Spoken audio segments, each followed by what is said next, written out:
Hi, my name is David Ovcharenko, and this is a complimentary video for the 5th session of the series made by the Institute for Creation Research called Unlocking the Mysteries of Genesis. Now, session 5 is about the flood. The previous session was about fossils, and it's a bit of an introduction to this big session on the flood. There's going to be a lot of Bible passages. We're going to try to get them through them relatively quickly because the flood, there's like 2.5 chapters about the flood, but we're not going to read everything. We're going to go for portions and break down what was going on in terms of the flood. However, before we get into the flood, I think a good way to start it is to do a little bit of math. And so don't worry, you don't have to do the math yourself. I did the math for you. But I put together this chart. Now, when we take a look at Genesis, within like chapters, especially like chapter 4, it says this person lived this many years and had this son. And it gives the exact age of when a person gave birth to their firstborn. And so what I did was, Adam was 130 years when he gave birth to Seth. And then Seth was 105 years when he gave birth to Enos. And so this way, we're able to put a timeline all the way up to Noah. And we are told that the flood begins when Noah was 600 years old. So we're also told when each of these people die. So we have Adam was 930 years, Seth was 912, and this is the information that we see within Genesis chapter 4. And here in parentheses I have what their name means in Hebrew. I did that just as a little of a side note. And so some of the things that we see, Adam dies when Noah's father, Lamech, is 56. So there's a possibility that Adam met and knew Noah's dad. Now, Seth dies when Lamech is 168. Everyone else, take a look at when they died. Enos, before the flood. Canaan, before the flood. Mahalaleel, before the flood. Jared, before the flood. Enoch, before the flood. Lamech, before the flood. And Methuselah, when you do the math, he dies the year of the flood. Now you may ask, why am I bringing this up? Well, some people take a look at the flood and they think cruelty. How could such a loving God destroy an entire earth of people? This is seen as something that is cruel. And we'll get into the reasons of why God destroyed the earth in such a fashion. But the idea I want to get across is that even within things that are considered chaos, we can see God's mercy. Why did God wait so long for the flood? Why did he wait 600 years before sending the flood? And the answer, I think, part of it was Methuselah, but some verses that I think explain it. We can take a look at Genesis 18:25, where Abraham says, "Far be it from you to do such a thing, to put the righteous to death with the wicked, so that the righteous fare as the wicked. Far be that from you. Shall not the judge of the earth do what is just? In Ezekiel 14:13, it says when he's talking against Israel, and God says, when I stretch out my hand against a land with famine and all these other things, even if these three men, Noah, Daniel, and Job, were in it, they would be delivered by their own righteousness. The idea is that God, in terms of his character, he provides a way of escape for the righteous, or he does not condemn the righteous with the wicked. Now, does this mean that good people do not die in catastrophes? No, good people do die in catastrophes. Sometimes God lets it happen. But as a general rule, God often bestows mercy on those who are righteous. And the idea that I am proposing here is that the math lines up, and that God was waiting for these righteous people. Yes, Adam sinned, but we can consider him in the line of the righteous. That God was waiting for righteous people to have a peaceful death before sending the judgment. And that is what I believe was happening.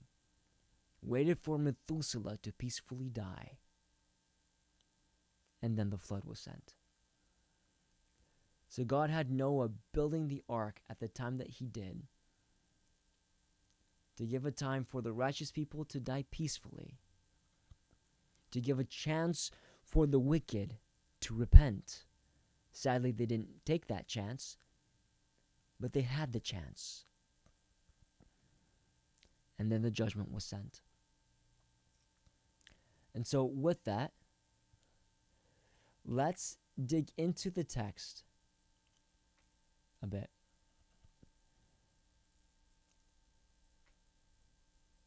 There we go. So, again, there's a lot of Bible passages, but first, as a good introduction, I think we'll take a look at the meaning of Noah's name. So Genesis chapter 5, verses 28 and 29. So Lamech lived 182 years, and he gave birth to Noah, and with that, Noah's name means rest. Lamech says, this child shall comfort us concerning our work and toil of our hands, because of the ground of which the Lord had cursed. So the sin that was around, the sin that they saw around them, Lamech, by prophetic word from God, realized it's going to come through Noah. Through Noah, there's going to be this renewal, this newness, this rest that we have from the terrible sin that was around them at that time. Now, why did God destroy the earth? Well, we read in Genesis chapter 6. Now it came to pass when men began multiplying on the face of the earth. All of that, we're going to kind of skip down. We're going to go straight to the bold. Then the Lord saw that the wickedness of man was great in the earth, and that every intent of the thoughts of his heart was only evil continually. And the Lord was sorry that he had made man on the earth, and he was grieved in his heart. So the Lord said, I will destroy man whom I have created from the face of the earth, both man and beast, creeping thing and birds of the air, for I am sorry that I have made them. But Noah found grace in the eyes of the Lord. This is the genealogy of Noah. Noah was a just man, perfect in his generations. Noah walked with God. The earth also was corrupt before God, and the earth was filled with violence. So God looked upon the earth, and indeed it was corrupt, for all flesh had corrupted their way on the earth. And God said to Noah, the end of all flesh has come before me, for the earth is filled with violence through them, and behold, I will destroy them with the earth. So a few things to point out. One, we can take a look at, the whole idea of wickedness. Then when we think, all right, okay, they were defiled, so wickedness defiled. What does that even resemble? Well,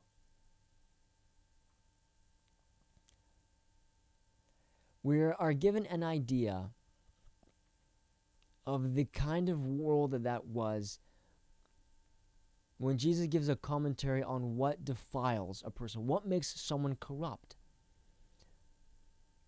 So we're told in Mark 7:18-23, Jesus says, "Are you thus without understanding also? Do you not perceive that whatever enters a man from outside cannot defile him, because it does not enter his heart but his stomach, and is eliminated, thus purifying all foods? And he said, what comes out of a man, that defiles them. For from within, out of the heart of men, proceed evil thoughts, adulteries, fornications, murders, thefts, covetousness, wickedness, deceit, lewdness, an evil eye, blasphemy, pride, foolishness. All these things come from within and defile a man." So we can say all these desires of their heart. That gives somewhat of an idea. And we see some of that today, but imagine that like on steroids. Now, some other things to kind of point out. Some may ask, all right, so the people were corrupt. Why did God destroy all the animals? The answer I believe is in verse 11. The earth also was corrupt before God. And we read that all flesh, in other words, all living things, were corrupt. All flesh had corrupted their way upon the earth. I like using the illustration of pit bulls for this. Because pit bulls, they're one of the most emotionally loving dogs that exist. However, when they are abused, that is when they become aggressive monsters. If a dog or an animal has a very bad owner, that dog can become aggressive. I believe any animal can become aggressive if it is mistreated. So the idea here is that humanity was so wicked that they were not only corrupted, but they had driven all the animals to an intense state of aggression. The mankind had corrupted emotionally the animal kingdom, so that there was violence not only amongst the humans, but intense violence and aggression with all of animals that God said, I need to get rid of them as well. Our influence can be scary as people. So that is why the earth was destroyed. And God again, he points out, I will destroy from the face of the earth all living things that I have made, all which has the breath of life. Now let's go into the actual making of the ark. So in Genesis 6, verses 14 through 16, we're told of the process. God says, make yourself an ark of gopher wood, make room in the ark, and cover it inside and outside with pitch. And this is how you shall make it. The length of the ark shall be 300 cubits, its width 50 cubits, and its height 30 cubits.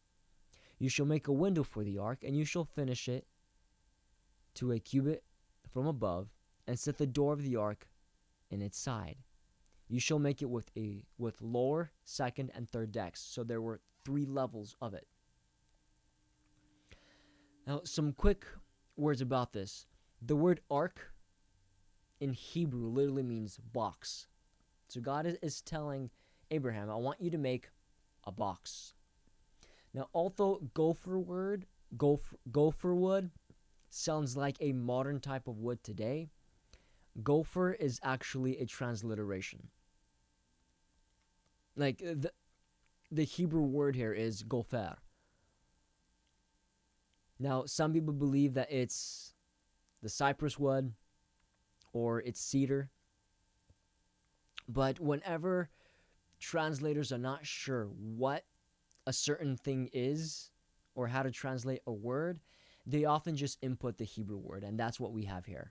So if you see gopher, that means the translators weren't sure what kind of wood it was. But again, a lot of biblical scholars believe it was cypress or cedar. But we're not 100% sure, that's why we see gopher. Now, another interesting thing is the word pitch. The word pitch in Hebrew has several meanings, and its meanings are, to cover, to forgive, to redeem. And this illustration is beautiful. You're covering the wood, redeeming the wood, in a way, and thus saving it from decay of the water. Now, pitch, usually it's made from tar or dead organisms, but it is believed in this case to be made of plants, maybe some kind of tree sap or so forth. Today, often pitch is tar, and at that time, it's most likely used from some kind of plant, maybe some kind of tree sap. Now, in terms of the dimensions, so we're told of the cubits that it is. Now, a cubit is from the tip of the finger to the end of the elbow. Now, of course, everything was constructed toward Adam's cubit, but the standard cubit, a cubit generally would be about between 18 to 22 inches. But we're gonna go with the lower end of the spectrum. We'll go with something known as the common cubit. So if you go with that, you're talking about 450 feet, 75 width, 45 height. And in terms of a description, I like what the late Pastor Chuck Smith writes about it. And it's 3 stories. It's pretty big. It's a big boat. You got a cubit footage of about 1 million. That's 1,400,000 cubic feet. That's equivalent to about 522 cattle cars of a train. So imagine a locomotive train that carries animals with 522 behind it, filled with animals. That's just a mental picture of how many animals were actually on that ark. It's big. Now, he points out it's also interesting that it is 6 times as long as it was wide, which of course we have discovered today, which is the ideal ratio for a ship, its length to its width. And most of the Navy ships today have that same ratio, 6 to 1. I thought that was brilliant. So moving on, we have God. He establishes a covenant with Noah.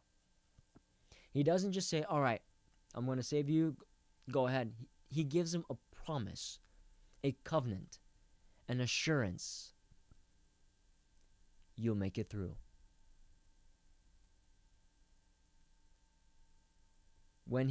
Before that chaos began, he gave him that promise.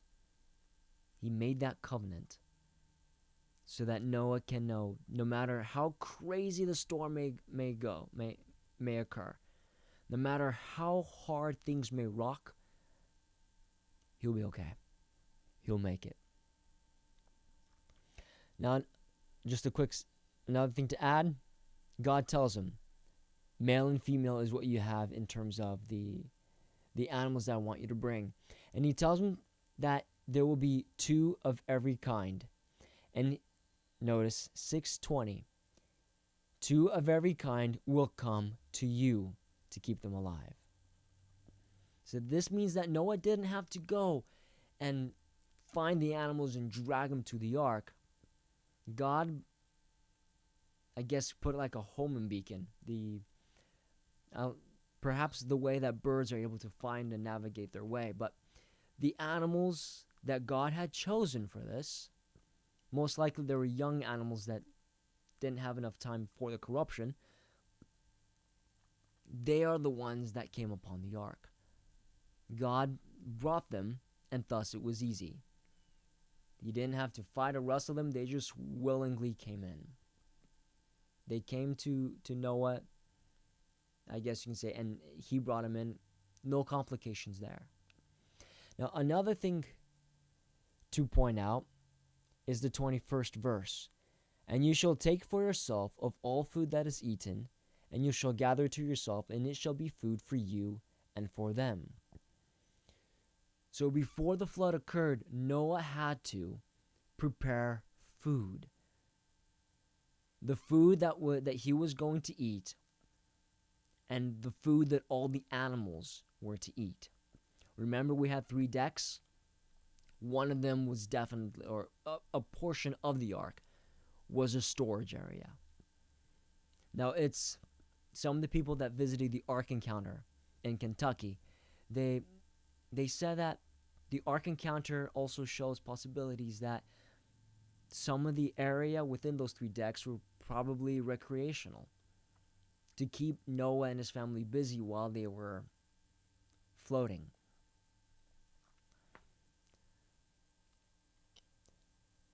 And Noah did everything that God commanded him.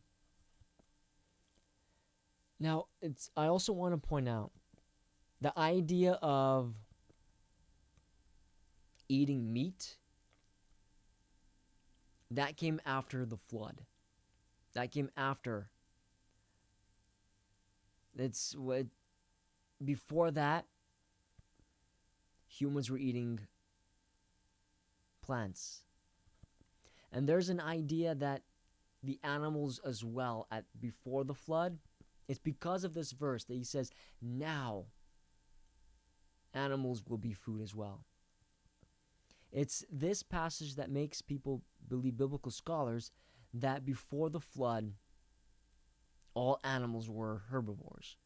They ate plants, and somehow that sustained them. So, with this in mind, it would be logical that Noah did not have to provide meat for the animals on the ark. He supplied them with the plants, vegetables, or grain that he had assembled onto the ark. And we can say, if this was the case, then it's the beautiful design of God in having all the animals be herbivores before, in order so that there won't be complications of meat on the ark. That Noah could feed all the animals with what he had gathered, and everything will be okay. Now, why do animals have, the teeth and everything, the incisors and the teeth for meat? Did that mean that they had it back then? Well, that's more of a DNA question. And the answer is that, well, in DNA, there's possibilities. In terms of possibilities that allow animals and humans to adapt based on the situations that we're in.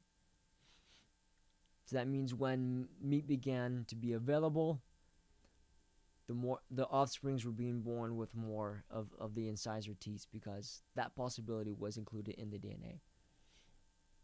All right, so 2 of every animal. The exception, though, is with the clean animals. Now, if you're wondering what is a clean animal, more specifically, you can read in Leviticus. However, just know that it's animals that are okay to eat. In other words, God told the Jewish people, these are the clean animals. They're the ones that I'm saying you could eat. So like cattle, sheep, birds, and so forth. So male and female. So 2 of the unclean. 7 of the clean. Now, let me ask, wait, why 7? Because Noah was supposed to take pairs upon the ark, right? That's the logical reason. But here we have an odd number. The reason, I believe, for 7 for the odd number is that God in his foresight anticipated chapter 8, verse 20. That Noah, after the flood had occurred, he built an altar and took one of every clean animal, one of every clean bird, and offered a sacrifice. So God, knowing Noah's character, said, okay, he's going to give a sacrifice. But in order so that there will be 3 pairs, so that reproduction can occur properly, Noah, take an extra. Because knowing you, you're going to want to make a sacrifice to me as a thanks. Which is beautiful. God prepares things in advance so that Noah can worship God. Now, moving along, here we're actually getting to the ark itself. So we're going to jump to verse 11 of chapter 7. So in the 600th year of Noah's life, remember that? In the 2nd month, 17th day of the month, on that day all the fountains of the great deep were broken up, and the windows of heaven were opened. And the rain was on the earth 40 days and 40 nights. So here we're given 2 sources of where the water for the flood came from. So we have the firmament that we read in Genesis chapter 1. And there was water above the firmament. So above the atmosphere there was a water layer, creating equal heating upon the earth. This is when it came down. So after one day of hard rain, we have several inches of water. But here we have 40 days non-stop heavy rain. That's where it came from. But that was not the only source. We have the fountains of the great deep broken up. So this tells us there was water also underneath the ground. No, if we take a look at my interpretation of this is the mid-ocean ridge. How in the ocean there are these rifts where the crust is open, and you got these great ravines. So water bursting forth from there. You can also anticipate maybe the ring of fire.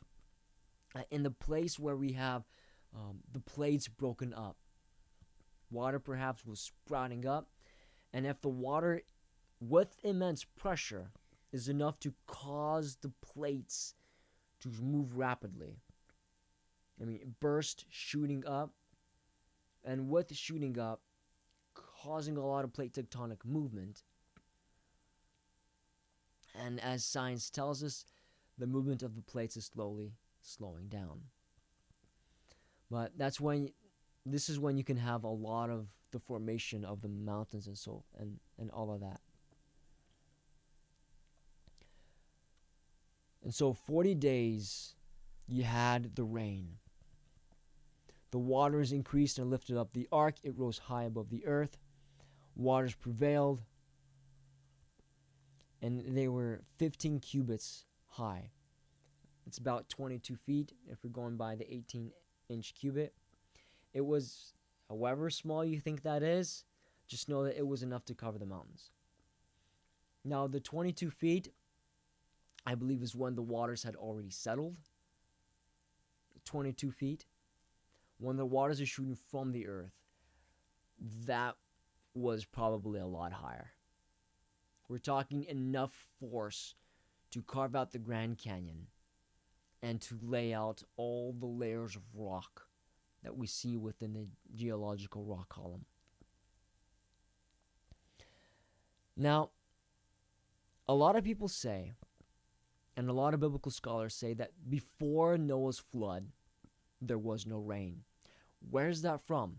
It's from Genesis chapter 2, verses 5 and 6, where we read that before any plant of the field was on the earth, and before any herb of the field had grown, the Lord God had caused it to rain on the earth, and there was no man to till the ground. But a mist went up from the earth and watered the whole face of the ground. So this verse tells us that with the whole greenhouse effect that we had with water being above the firmament, in other words, above the atmosphere, it was a condition to where there was high humidity, and a mist went up, and thus you had the whole watering. There was no need for rain in that case. With that kind of environment, there's no need for it. And so here, rain being the first time. Now another thing, with the water laying above the earth equal heating, you wouldn't have necessarily the seasons. It is after the flood that God says, while the earth remains, in other words, he's saying now there will be seed time and harvest, cold and heat, winter and summer, day and night shall not cease. So now God is saying after the flood, now you will have seasons, which is again gives the idea that before the flood you did not have snow. The ice age was created during the flood, when that water shield broke. And whether the earth was already on its axis, or whether it at that moment went on its axis by a meteor or something of, we're not told exactly how the heavens broke, but it did. All right, moving along. So we read in chapter 8 now that God remembered Noah. This doesn't mean that God forgot Noah. It just means that God took action upon Noah. So God causes a great wind to pass over. The waters began to subside. So the water had been increasing, going up and up and up. Then God causes a wind and starts moving it. God stops the fountains of the deep. In other words, the gushing from the bottom of the earth had stopped. The rain had stopped. God restrains it. I love that word. He restrained it.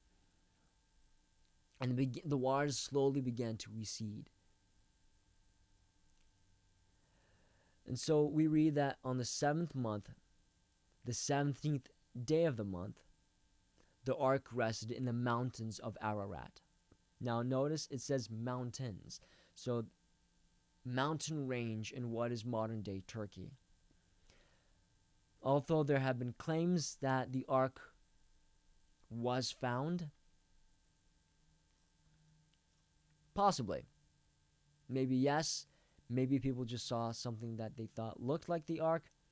All that we know, mountains of Ararat, in the mountain range of Ararat, which is modern day Turkey, that's where it stopped. So we're told that things were very rocky, things were very stormy for about 5 months. As we read, from the 2nd month on the 17th day, that's when things broke. We read that up here. And we read here that the ark finally rested. 7th month, 17th day. That means things were very rough for 5 months. That might drive some people insane. That's what he had endured, but it doesn't end there. We read, and it came to pass in the 601st year. In the 1st month and the 1st day of the month, the waters were dried up from the earth, and Noah removed the covering of the ark and looked, and indeed the surface of the ground was dry. And it was on the 2nd month, on the 27th day of the month, the earth was dried. So when it says that the ground was dry, the problem means there wasn't that it wasn't like desert dry, but there was not water floating above it. And then he waited to roughly like 2 months almost for the ground to become not mushy but literally dry. But what I love is verses 15 and 16. Then God spoke to Noah, saying, "Go out of the ark, you and your wife, and your sons, and your sons' wives with you." And we read, if you continue further on, that is when Noah exited. He waited for God. So how long was he actually in the ark? Well,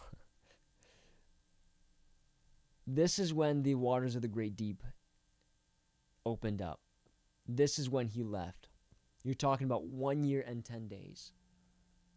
5 months, things were very rough, but that means roughly 7 months of just sitting